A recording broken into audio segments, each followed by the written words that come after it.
We have the great Congressman Barry Loudermilk. Barry, where are you? Thank you, Barry. And perhaps the best social media user in the U.S. Congress, Congressman Mike Collins. Mike, good to see you again. And my friend Matt Gates. Matt, where are you? Thank you, Matt. Good to see you again. Former Senator Kelly Loeffler. Kelly, thank you so much. Campaign and Commissioner Tyler Hart. God bless you, man. Good to see you. And last but certainly not least is my favorite person here. No offense to any of you. I love the Babusha. Thank you, honey. I love you.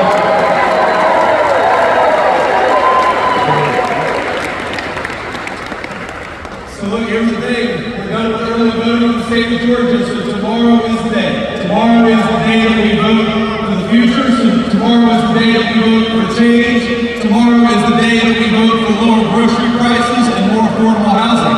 Tomorrow is the day that we vote to close the border and make Donald J. Trump the President of the United States.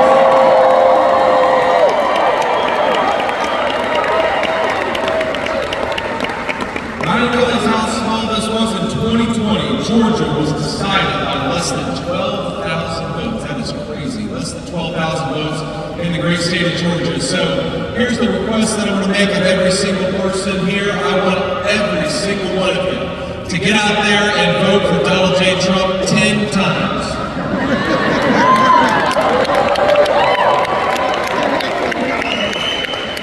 Now, of course, the media is going to report that I come to Atlanta. The Atlanta Journal-Constitution headline is going to be J.D. Vance encourages mass voter fraud in Atlanta. Now, here is the legal way.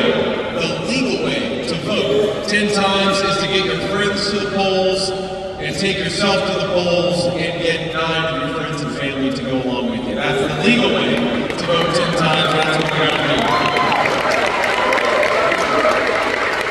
I mean, the message of this campaign is actually very simple down the stretch. As much as Kamala Harris is running as much as she can from the record of the last 4 years, we know that Kamala Harris broke it and Donald J. Trump will fix it.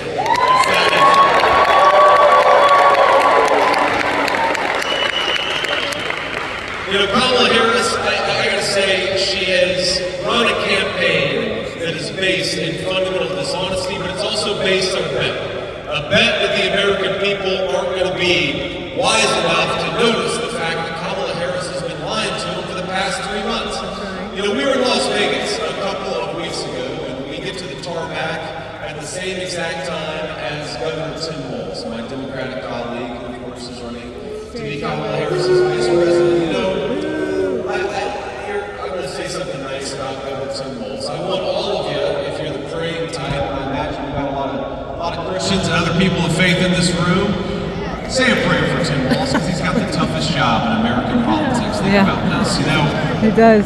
We've all had tough days at work, right? Our hands hurt, our backs tired, but you have never had such a tough day where your job is to go around and convince the American people that Kamala Harris can be the president of the United States. That's a very tough day at work. And Tim Walz has been doing it every day for the past 3 months. But think about this. The whole argument of their campaign is that Tim Walz and Kamala Harris have nothing to do with the policies of the last 3 months, even though Kamala Harris is the sitting vice president of the United States. When you put a teleprompter in front of her, Kamala Harris will talk a big game about what she's going to do. And I think all of us are saying, Kamala, if you want to do all these things, why haven't you done them already? You're the sitting vice president. You can do it right now.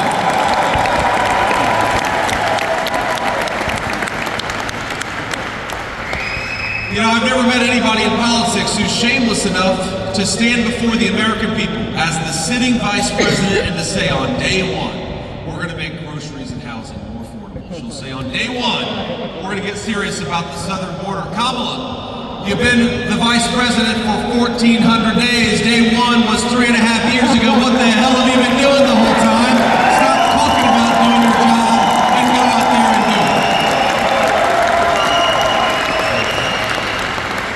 Now, I will say, in Kamala's defense, every time she tells a dishonest thing, and she's got the teleprompter in front of her. The teleprompter tells Kamala Harris what she has to say. But every now and then, Kamala Harris will go out there and she'll do a softball interview and she'll make a gaffe. And you know what a gaffe is? A gaffe is when Kamala Harris accidentally tells the truth. Now, she doesn't talk to the media very often. When she does, it's almost always a softball interview. But think about this. Kamala Harris does these softball interviews, and as all of you will know, I know this is a proud baseball town. The problem with a softball interview is you've got to be able to hit a softball. I don't know that Kamala Harris can hit a T-ball, my friends, based on what we've seen over the last few months. But, you know, she gave an interview with The View just a couple of weeks ago. Did you see the interview that Kamala Harris did on The View? Boo! Most of you thankfully said no. And here's the request that I'll make. If you haven't seen that interview on The View, wait at least 24 hours because we need you as sharp as possible. And I'm telling you, you're going to lose 20 IQ points if you go and watch Kamala Harris on The View. But here's what she says on The View. Remember, her whole argument of her campaign is that she doesn't even know who Joe Biden is, even though she's the sitting vice president. And The View host asked her, what would you have done differently over the last 4 years? Would you have done anything differently than Joe Biden? And Kamala Harris says, nothing comes to mind. Well, and that's right. The Harris Wall slogan could be, nothing comes to mind. Think about this. Kamala,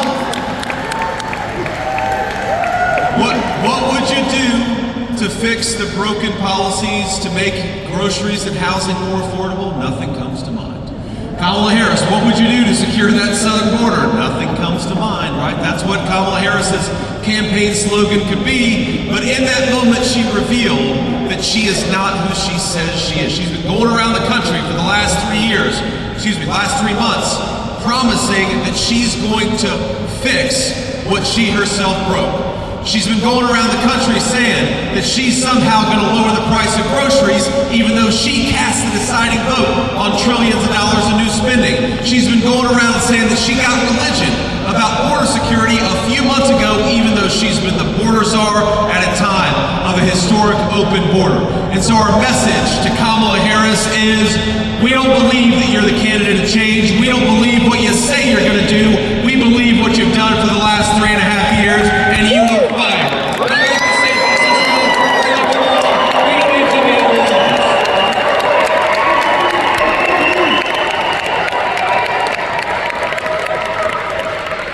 Now, the record of Kamala Harris, it's when you look at just the statistics of what's been going on in this country, it's hard to believe how much suffering our fellow citizens have been experiencing.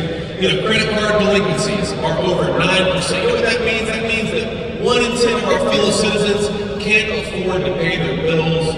Auto loan delinquencies are north of 8%. That means many, many people can't afford to pay their car payments. We've got our citizens who are paying 25% more for groceries, 45% more for gas, and of course, if you're a young person, good luck affording a home in Kamala Harris's economy, because Kamala Harris thinks that American housing ought to go to illegal aliens. Well, how about we elect an American president who says American housing ought to go to American citizens and make the American dream of homeownership more affordable?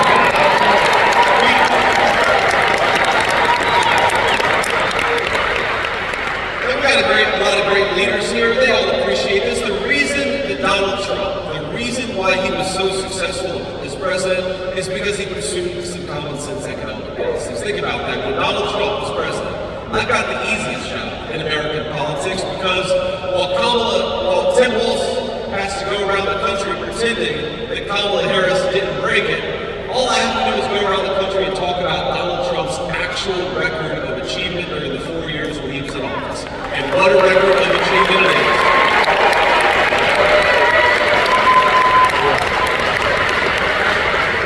When Donald J. Trump was president, inflation was at 1.5%. The dollar went far. People could afford groceries. They could afford gasoline. When Donald J. Trump was president, take-home pay was rising faster than it had in 40 years in the United States of America. And when Donald J. Trump was president, we were building the wall and the border was secure. That is the Donald J. Trump record. All we got to do is get back to it.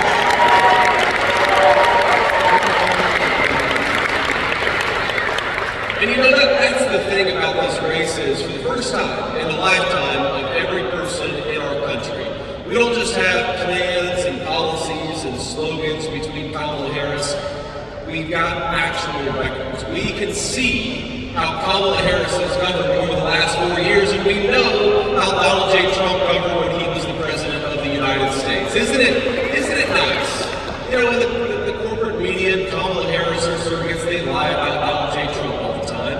But we know the truth, that when Donald J. Trump was president, the world was more peaceful, our checkbooks were growing, the country was more prosperous, our fellow citizens could afford to live a decent life, and the border was secure. That's a hell of a record to run on. Let's get back to it by making our way to the United States.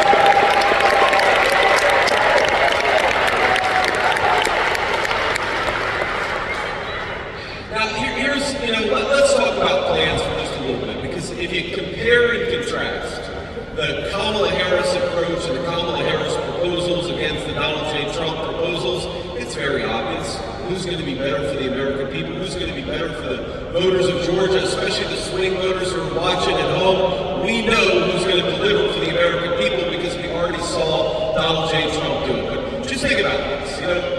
I don't know if I've ever seen in my lifetime a politician like Kamala Harris go around and brag about the fact that she wants to raise your taxes. I've never seen it.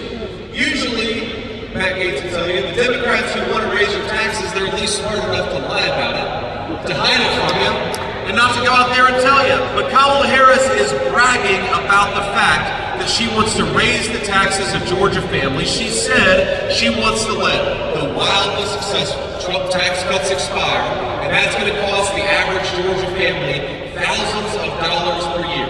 Thousands of dollars per year that you're going to be paying to the federal government instead of keeping your own money and spending it how you see fit. That's the Kamala Harris plan. And it's not just that. It's not just that she wants to raise your taxes.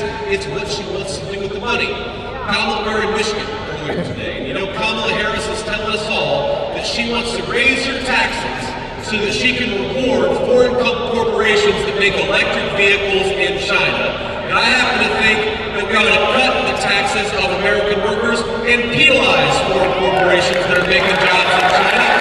Let's reward companies that are making jobs right here at home. That's common sense. My favorite Kamala Harris interviews, the best ones of all, and this is the sacrifice I've accepted to be your next vice president. I watch Kamala Harris interviews so that you don't have to. This is a life of service I've taken upon myself, and I don't take it lightly. But they asked me, they said, well, Kamala Harris, you've been the vice president for 4 years. Americans can't afford to buy the things they need to buy. What is your specific plan to fix what you yourself broke? And she'll say, well, I grew up in a middle-class family. We'll say, Kamala, you seem to not care a whole lot about border security during your first 3.5 years as borders are. What's your plan to secure that southern border? She'll say, when I worked at the McDonald's, I was really good at making the hash browns. And, anybody with a lick of common sense is saying, Kamala, you didn't answer the question. And by the way, I think maybe my running mate has worked at McDonald's for longer than Kamala Harris has. Who knows?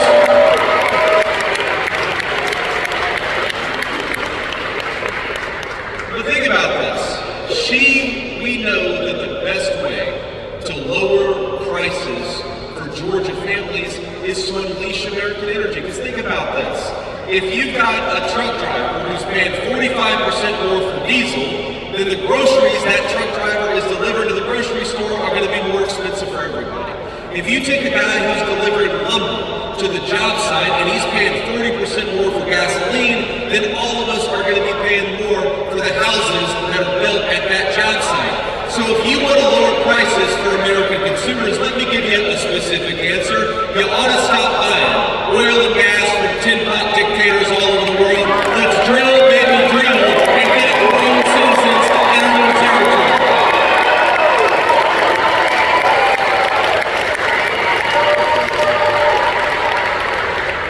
And of course, President Trump wants to build on the successful economic record